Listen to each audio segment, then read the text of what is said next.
तो सुप्रभात। आदरणीय प्राधान्य अतिथिगण, शिक्षकगण और मेरे छात्र छात्राएं, आप सभी को नमस्कार और गणतंत्र दिवस की हार्दिक शुभकामनाएं। तो आज 26 जनवरी है और हम सभी गर्व से इस दिन को गणतंत्र दिवस के रूप में मनाते हैं। और इस ऐतिहासिक दिन पर 26 जनवरी 1950 को हमारा संविधान लागू हुआ था, जिसने हमें एक संप्रभु, समाजवादी, धर्मनिरपेक्ष और लोकतांत्रिक गणराज्य में स्थापित किया था। तो आज इस 26 जनवरी के अवसर पर मैं आप सभी को दो पंक्तियों में कुछ बताना चाहूँगी, तो गौर से सुनिएगा। संविधान है भारत की शान, इससे मिला हमको पहचान। संविधान है भारत की शान, इससे मिला हमको पहचान। न्याय, स्वतंत्रता, समान अधिकार, भाईचारों का सच्चा आधार। तो इसका अर्थ यह है कि संविधान हमारे देश का सबसे बड़ा कानून है और संविधान ही हमारी पहचान है।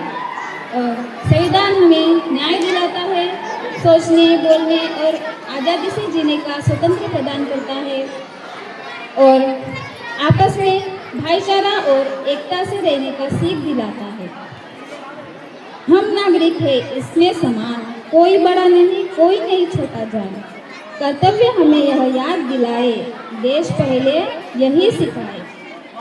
तो इसका अर्थ यह है कि कानून की नज़रों में हम सब बराबर हैं, एक समान है।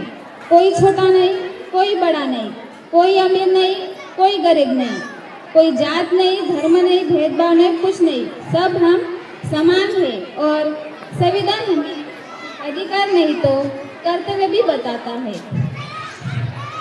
गणतंत्र दिवस का यही है संदेश, संविधान से चलता है अपना देश। आओ मिलकर कसम ये खाए, भारत को और महान बनाए।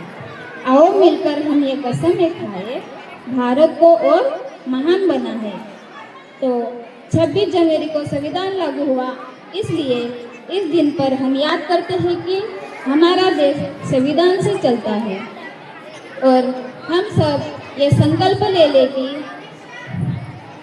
संविधान की नियम मानकर मेहनत करके देश को आगे बढ़ाए।